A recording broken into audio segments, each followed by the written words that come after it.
students, welcome back to science video lesson. In the previous class, we have discussed about two life processes. They are nutrition and respiration. Today, we are going to study about transportation. Students, you already know that what is transportation. Transportation is the movement of something from one place to another. Is this transportation will takes place in living organism? Yeah, digested food, absorbed oxygen and some of the waste materials are transported in our body. Then students, which is the transporter? Yeah, blood is the transporter of digested food and oxygen and some of the waste materials. Students, we have digestive system for nutrition and respiratory system for breathing and oxidation of food. Then what about transportation? Yeah, even we have specialized circulatory system for the transportation. Whose portrait is this? Who is he? He is William Harvey, one who discovered the circulation of blood. Circulatory system consists of blood, blood vessels and main organ heart.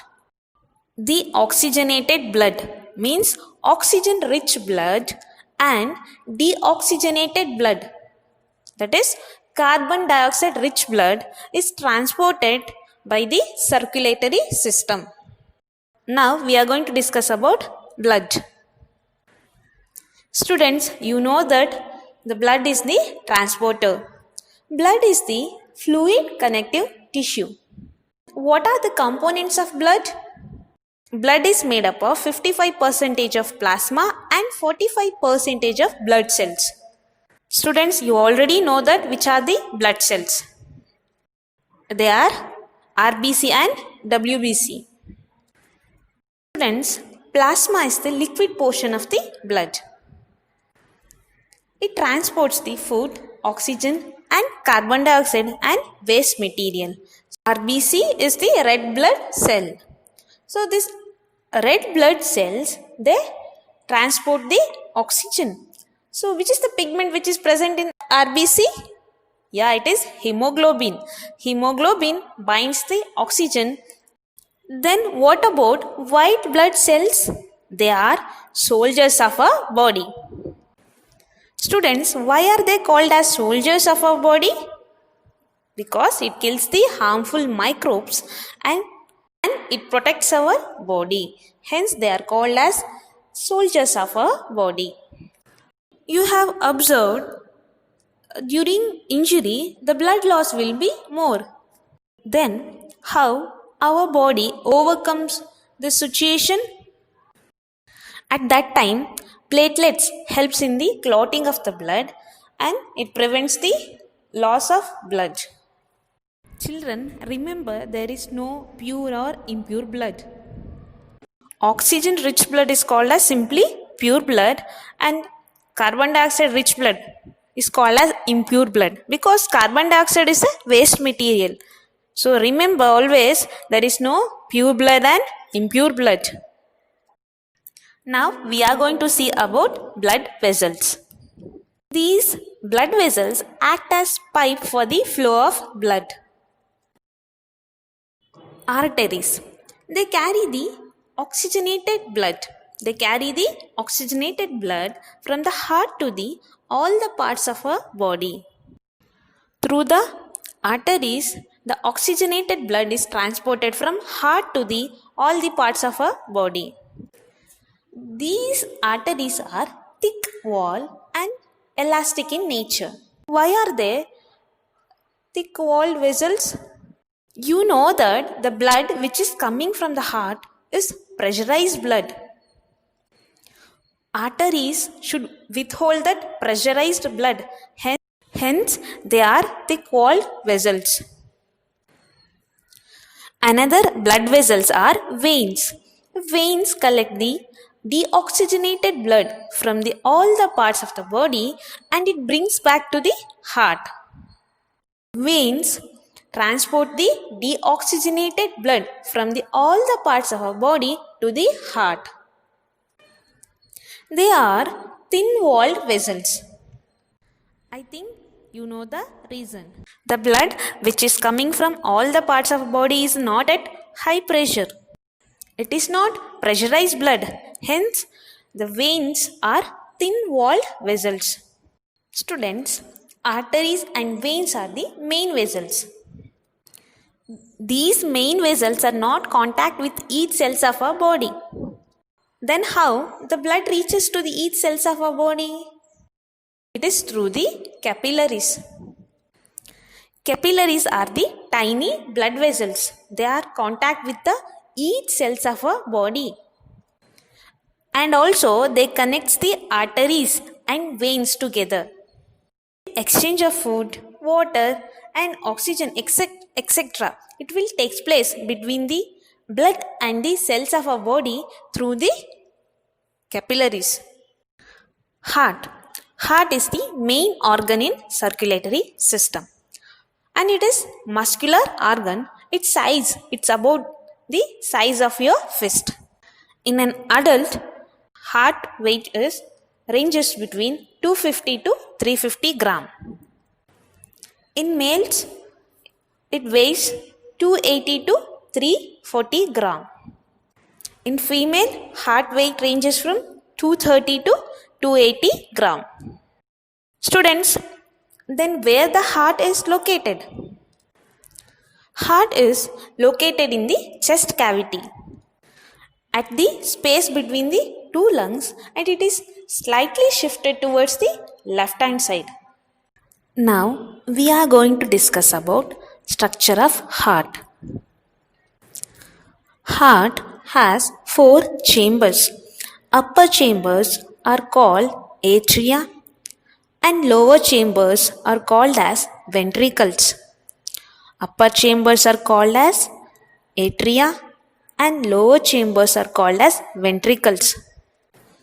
Upper chambers are left atrium and right atrium. Lower chambers are left ventricle and right ventricle. The right chambers and left chambers are separated by the dividing wall called septum. Students, what is the advantage of 4-chambered heart? Due to the presence of 4-chambered heart, oxygenated and deoxygenated blood will not mix to each other. Heart has a main artery. It is called aorta. Aorta carries the oxygenated blood from the heart to all the parts of our body. And blood is carried towards the heart through the main vein. It is called as vena cava. Superior vena cava and inferior vena cava. Superior vena cava brings the blood from the upper part of our body, and inferior vena cava brings the blood from the lower parts of our body. Aorta carries the oxygenated blood from the heart to the parts of our body, and vena cava carries the deoxygenated blood from the upper part of the body and lower part of the body to the heart. Students, you know that arteries always carries the oxygenated blood from the heart to the various parts of our body. But there is an exception. So, pulmonary arteries carries the deoxygenated blood from the heart to the lungs. Hence, they are called as pulmonary arteries. And also, all the veins carries the deoxygenated blood except pulmonary vein. Because pulmonary vein carries the oxygenated blood from the lungs to the heart. Pulmonary arteries carries the deoxygenated blood from the heart to the lungs. And pulmonary veins carries the oxygenated blood from the lungs to the heart. Students, you know about valve. The valve which controls the passage of air, liquid or gas. Tricuspid valve which is present between right atrium and right ventricle, and bicuspid valve which is present between left atrium and left ventricle. These valves stops the backflow of the blood. The blood may flow backwards, so it is prevented by these valves, and it allows the blood to flow in one direction only. These are parts of our heart. Now we are going to see working of heart or blood circulation in human. In the left hand side of a heart, the oxygenated blood is circulated, and in the right hand side of a heart, the deoxygenated blood is circulated. First we'll see the circulation of oxygenated blood. You know that oxygenated blood will comes from lungs, and it enters the left atrium through the pulmonary vein. Before the flow of blood to the left atrium will be at the state of relaxation. When the left atrium is in the state of relaxation, the oxygenated blood enters the atrium through the pulmonary vein. When this left atrium contracts, at that time the blood is passed to the left ventricle. So when the left atrium contracts, the blood enters or passes to the left ventricle through the valves. Next, left ventricle contracts. At that time, the blood is pumped into the aorta. When the left ventricle contracts and blood is pumped into the aorta, and aorta carries the blood to all the parts of our body. Blood is pumped by the contraction and relaxation of the muscles of the chambers of the heart. Blood is pumped by the contraction and relaxation of the muscles of the heart. And this contraction and relaxation is rhythmic. This is nothing but your heartbeat. Now we will discuss about circulation of deoxygenated blood. The carbon dioxide rich blood or deoxygenated blood is collected from the all parts of our body, and it enters the right atrium through the superior and inferior vena cava. The deoxygenated blood enters the right atrium through the superior and inferior vena cava. Superior vena cava, which brings the deoxygenated blood from the upper parts of our body, and inferior vena cava, which brings the deoxygenated blood from the lower parts of our body. Next, right atrium contracts and blood passes to the right ventricle. Then the right ventricle is going to contract. At that time, the blood is pumped into the lungs through the pulmonary artery. When the right ventricle contracts, the blood is pumped to the lungs through the pulmonary artery. In the lungs, carbon dioxide is removed. The blood goes twice through the heart in one complete cycle, and it is known as double circulation. Students, this is the flow chart of blood circulation. So first, oxygenated blood from the lungs, it enters the left atrium through the pulmonary vein. Before the entry of the blood, the left atrium will be in the state of relaxation. So when blood enters to the left atrium, it contracts. Then when it contracts, blood flows into left ventricle. Then when the left ventricle contracts, at that time blood is pumped to the aorta. Aorta is the main artery. This aorta transports the oxygenated blood to all the parts of our body. The deoxygenated blood. The deoxygenated blood is collected from all the parts of a body organ by the vena cava. By the superior vena cava and inferior vena cava, the blood flows to the right atrium. The deoxygenated blood enters the right atrium through the superior and inferior vena cava. At that time, the right atrium contracts, then the blood flows into right ventricle. When the right ventricle contracts, blood is pumped into the lungs. When the right ventricle contracts, blood is pumped into the lungs through the pulmonary artery. Blood enters the heart twice per cycle, hence this is called double circulation.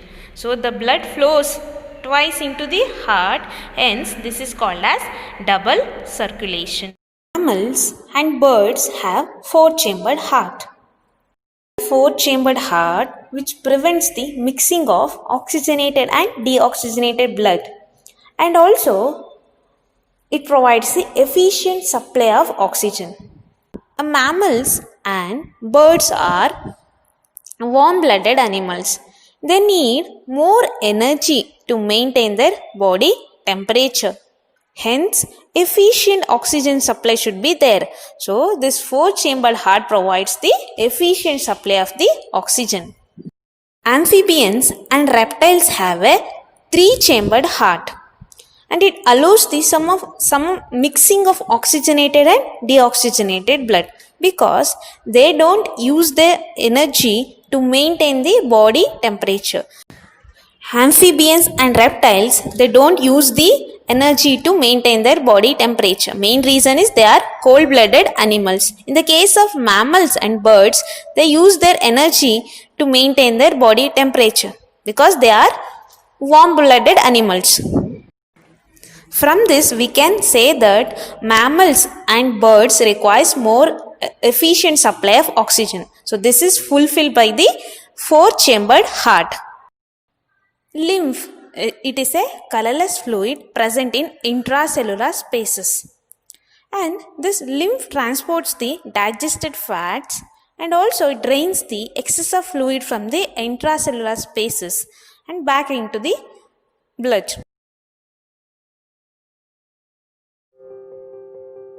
The circulatory system comprises blood, blood vessels, and the heart.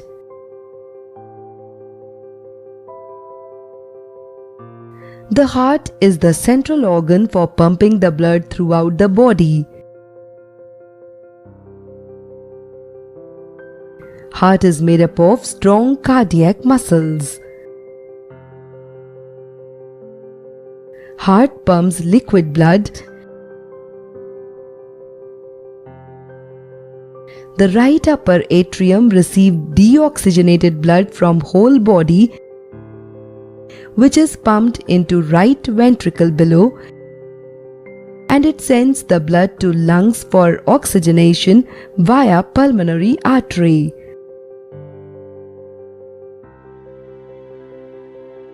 After oxygenation, blood travels through pulmonary vein and is received in upper left chamber, that is left atrium, which pumps it into left ventricle below. Then it is pumped into aorta, which is source many arteries which carries oxygenated blood to different parts of body.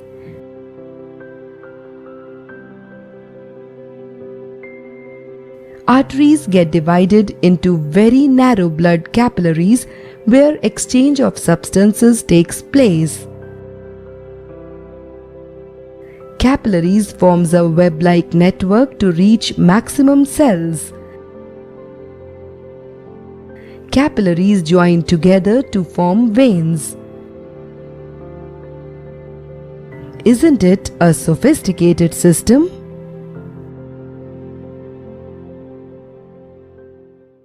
Take down the homework. What is double circulation?